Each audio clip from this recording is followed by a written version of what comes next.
Okay, welcome back to another Beard Invades. This week I've got Jake Thompson.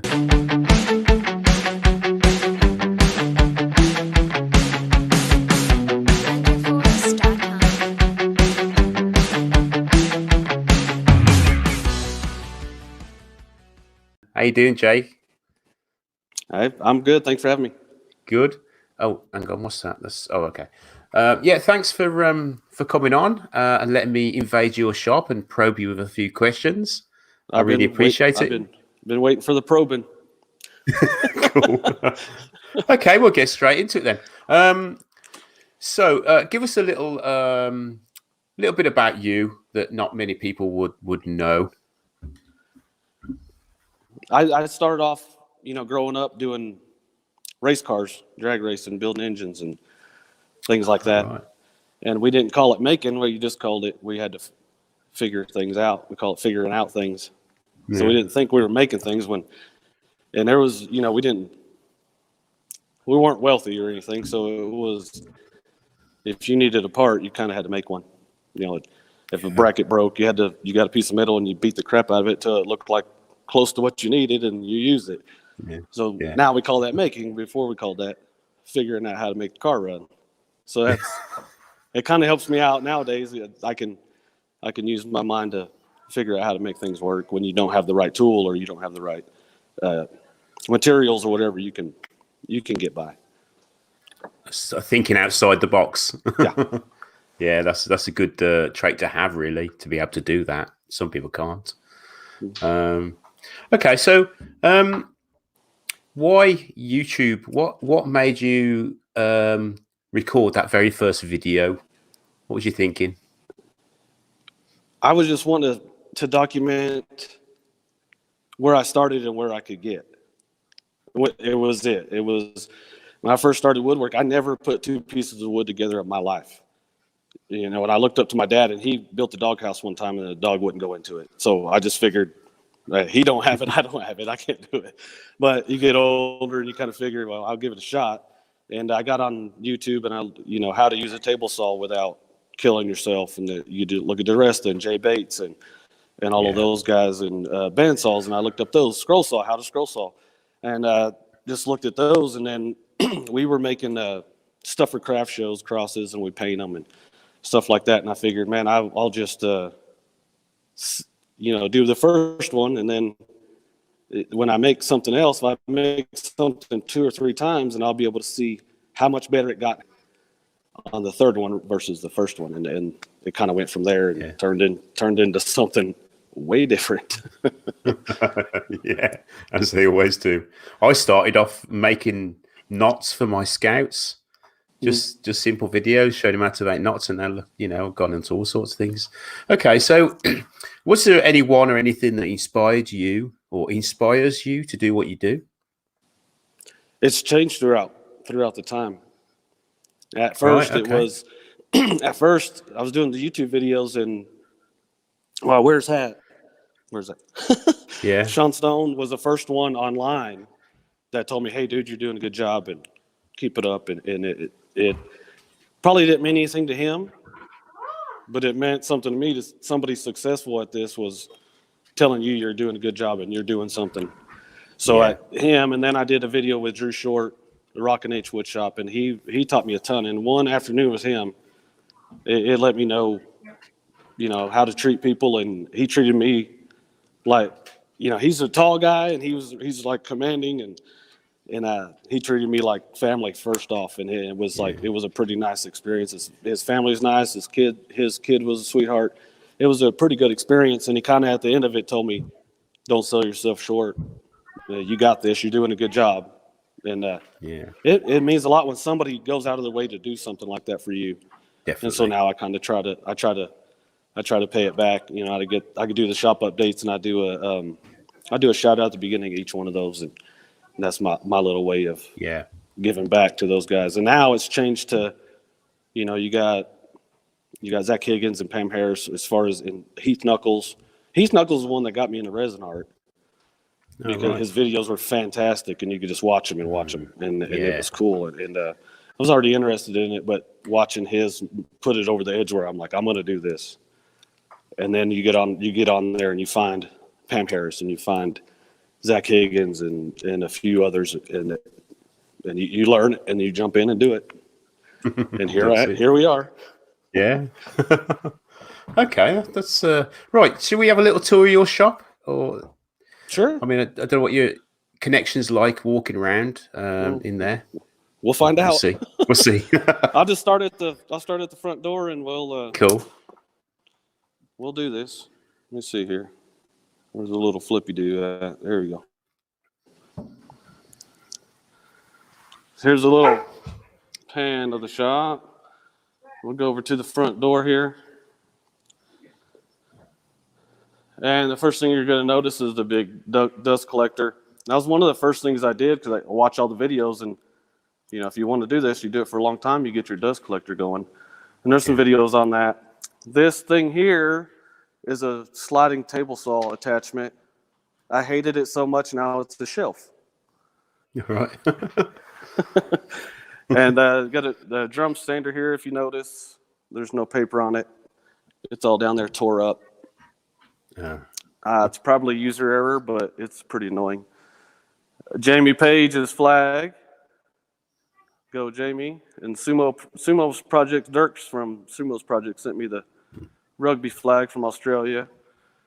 And you got your, your planer and your joiner table here. Random stuff. That's the bad thing about tables, that everything just gets thrown in there. Yeah. So the dust collector comes around and then comes over here to the table saw. And I start off with a real bad table saw. That will you fear for your life. So I'd say it's worth saving some money and getting a better one. You don't have the best one, but get a safe one. There's an Australian flag or an Australian clock I made on an Aussie project, and I made this sanding table over here. This is actually a downdraft table, and it hooks up to the dust collection. You can see right there, and it works fantastic. You can move these around to have a bigger or smaller table. If you're working on something smaller, you just put more wood up there, and it creates a better suction for where you want it. And I just made it to make something to see if it will work, and it works way better than I ever thought it would do. Great. That's a great idea.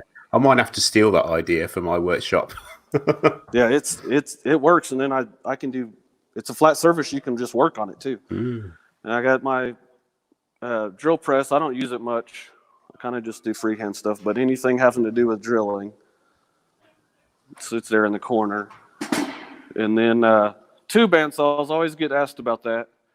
And the story is that at the very beginning, I had a horrible table saw. So I'd bought another bandsaw so I could have a flat blade on it to do straight cuts, and then one for curves. I was doing a lot of bandsaw work. As you can see here, I got some colored pencils going on. Oh yeah. And so you come around, and I have this table right here. This is an outfeed table for the table saw. But in between projects, I kind of do little videos to put on Instagram and stuff like that. Future projects are here.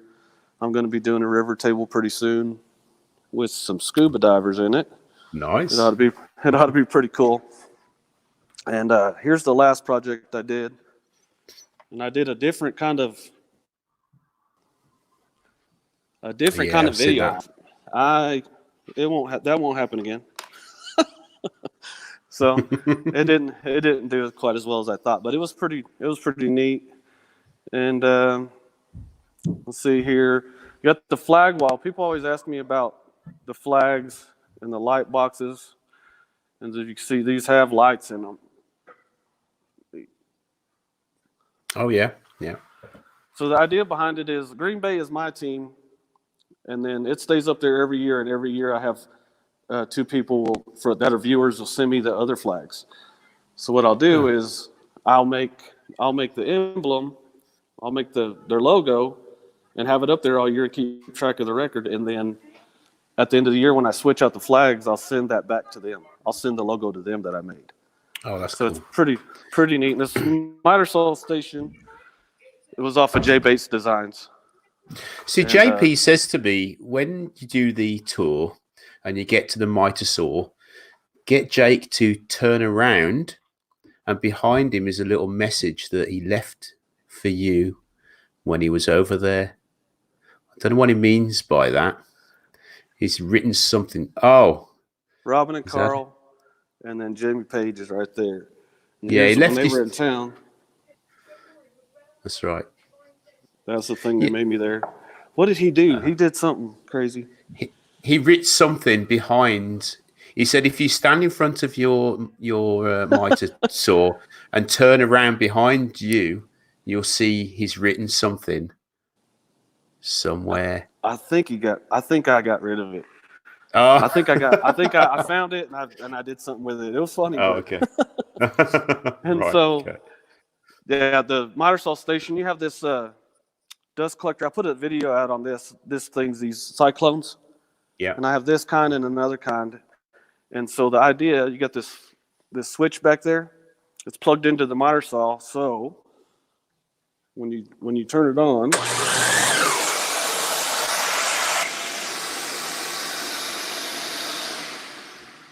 it turns on and it so you don't have to mess with it. And it does pretty good. That's brilliant. It gets everywhere. But some little knickknacks that people sent me over the years. I set up here so they can see it in the videos. And then That's cool. we'll come over here. We'll do the lathe area. Of course, here's another vacuum that I have, and I set it up when I'm sanding over here, and I can just vacuum the whole shop with that thing. But here's the Harbor Freight lathe. I got this thing for free, and I've done nothing but turn on it since I got it. Yeah.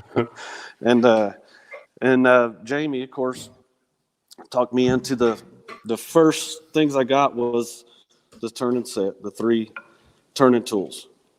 And so now I'm a fan of them. So they it's a pretty good crutch for somebody that's brand new. I mean, you could go right into making things instead of learning how to sharpen and which I think that's important, but the first day you get it, you can make something cool.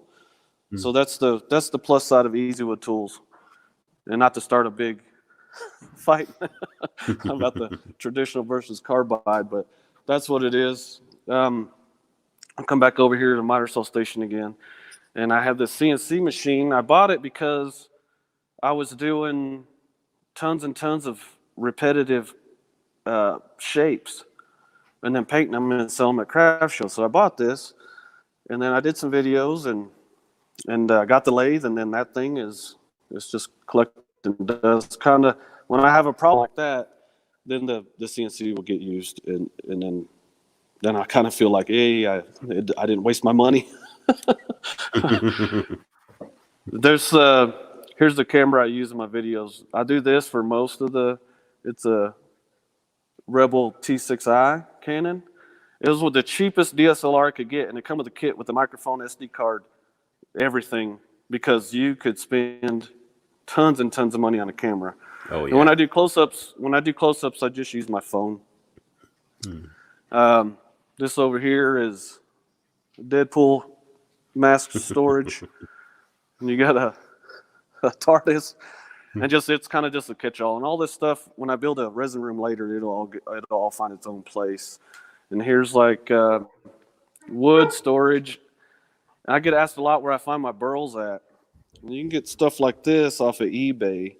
So what I end up doing is I'll get a hold of the seller, and I'll get them to sell me 10 pieces at a discounted price and then get 1 shipping cost instead of 10 shipping costs. And you end up, and I haven't had to buy anything in a year. So, and a lot of this stuff Robin and Carl left me. So that was pretty nice of them. So this table right here, if I'm doing a CNC project, the materials will be set here, but most of the time it's just like a photo shoot place.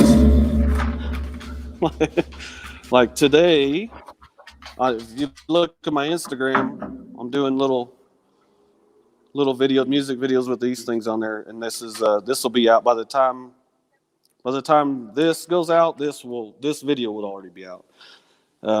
Nick Zametti made a pencil hand, and I figured that's right. I already had the mold. I already had this ugly old mold here, so I figured I'll make one too, and it was fun. And I don't have much time off of work, so this is a quick win. I did these in 1 day, both in 1 day. I just got to do a little bit of sanding, and they'll be done. I did see on your Instagram, what was it, about 3 days ago? These hands. There's about 4 or 5 different ones. And I did a live casting. I just did like a live casting, like going straight into alginate, like Nick did on his. And it doesn't. You can do it, but it turns out faded. You can see on here. See, that's what the color's supposed to be. And this is what it turns out to be, which still looks cool, but it's not what you want, Yeah. So the solution is you make a plaster one, and then you make a silicone mold of that, like that, and then you pour the resin into this, and then you don't get all that moisture. And it turns out way closer to what you want it to be. But here's the mess that is the casting table. Buckets everywhere. Once again, when the resin room gets built, everything will have more of a place. And I spent a lot of time here. This all my old mechanic tools are in there in this box. Little supplies, glue sticks, and stuff like that. And want some old mechanic stuff. Over here in this corner is all metalworking stuff. I don't get to do that as much as I'd like, but if I need to do something, I have it. And it's kind of nice to just have it. This cart right here has everything you need to do stabilizing on wood. And so what I do is I just kind of have it here. I can roll it out of the way. And then when I'm actually doing it, I'll set it on the table over there. I got the photo shoot set up on. And they're going to skim past here because it's just trash. Okay. And then this is what just a few projects of turning resin looks like. It's a 55-gallon drum full of it. And then this little cart right here. I finished all my stuff on, mostly lacquer because it's easy and everybody has the capability to spray some lacquer. Yeah. So there's always a little bit of, there's fancier ways to do things, but I like showing what everybody can do. And that's about it. That's great. It's a nice space, isn't it? Yeah, it started life off as a car shop, and then I had back surgery, and it changed my life. I'm not going to work on the cars anymore, and then I had this set up. I had everything set up in here. It was nice, and then I was holding on to it for some reason, and not fully accepting the woodworking and the crafts. And then finally one day I sold the lifts, and I was like, I'm done. I'm committing. I'm going to commit to this, and then you see where it goes. If you apply yourself, you can do it. So your resin room, it's going inside there, is it? That corner that had the metalworking stuff and then the trash, it'll be like probably 20 feet that way. It's going to be like L-shaped. Right. And so it'll be in that corner, and then in the corner of that's on the outside, I'll have the lathe there, and I'll set it up for filming, and it'll everything will be a lot nicer. Yeah, that's good. Well, I like that. I like the size of your shop. Right. I bet a lot of people will as well. Yeah. Some people give me a hard time about it, but well, it's because they're jealous. So, makers, I know we briefly spoke about this before I started recording, but are you hoping to come over to makers? I'm going, whether it's in August or they postpone it again or whatever. I've made plans to go, and I'm going to go. It's going to happen. I loved it last time, and I was a little timid meeting all these people, and last time it's your first time meeting a lot of people, and you're already kind of timid and starstruck really, and now I've met everybody, and now it'll be more relaxed and more fun. And I'm kind of scheduled to do a few things. I don't think it's been announced yet, but there's a few things I'm going to be doing. That'll be a lot of fun, and there'll be some charity work involved and stuff too. So brilliant. I can't wait. Brilliant. I can't either. Like you say, I mean, the first time you go, it's a bit weird, but the second time or the third time, you're really meeting up with friends, aren't you? Yeah. You Well, know? last time me and JP put 1,690 miles on the rent-a-car. Yeah. In 2 weeks. So we did Stonehenge and Canterbury Cathedral. The Canterbury Cathedral to me was worth the entire trip going over there. Just if you can wrap your brain around how things are made or how long it took to carve that or things like that, you'd just be in amazement. And to be there with Andy Berkey also. Yeah. It was funny you should say experience. that.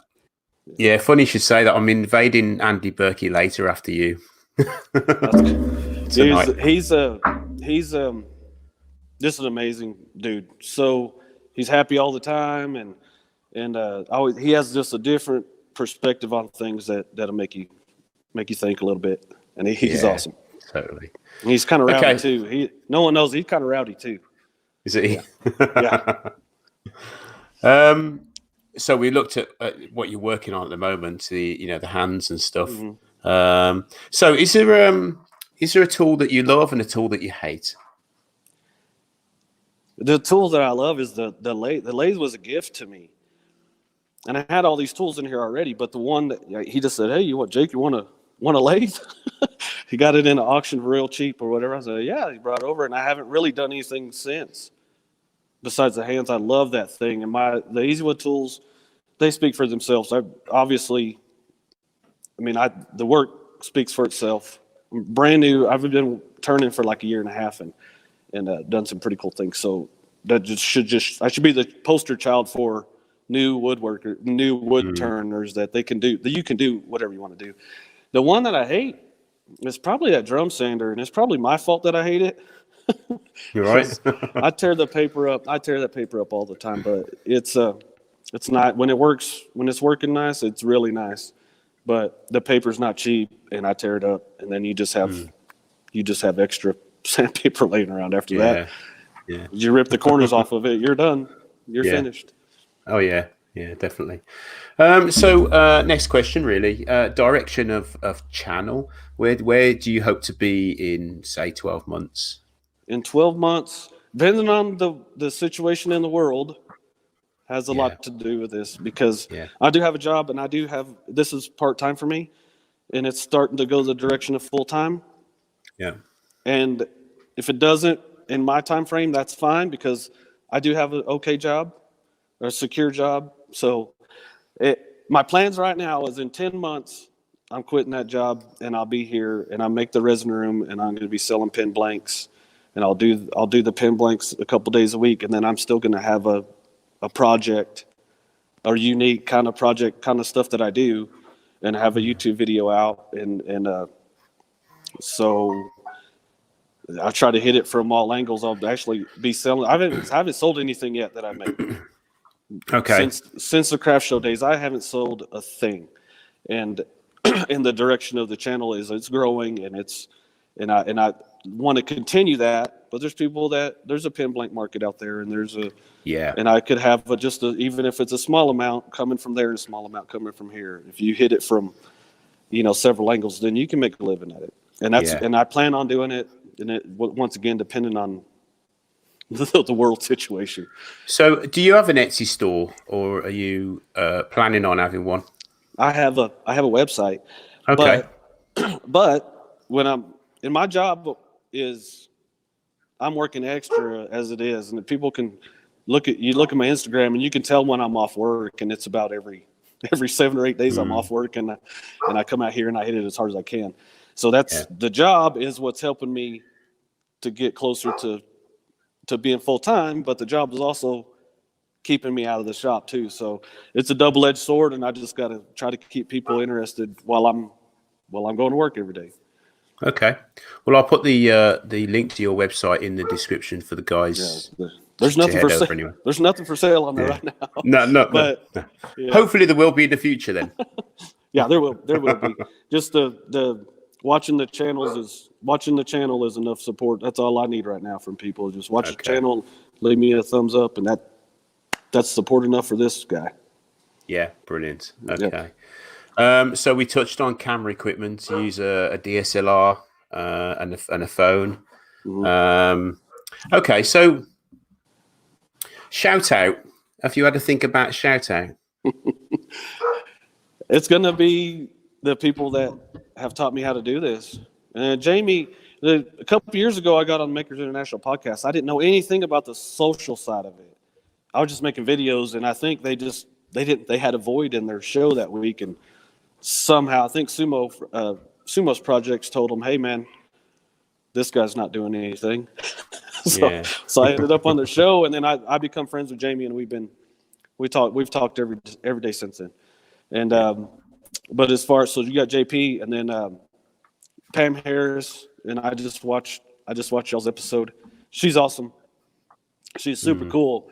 You could talk to her, and when I met up with her at Maker Central last year, she's fun to be around.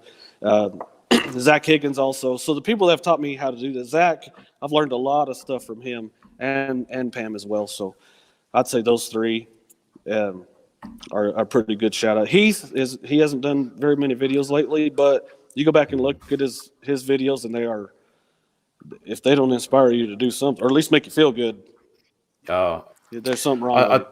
I just love to watch Heath Knuckles and the stuff he does. It's a shame he doesn't do more, but obviously, he does what he does really. But it's just a different class of maker. Yeah, totally different. And also, everyone you mentioned there as well, they're really good shout outs. So thanks for that.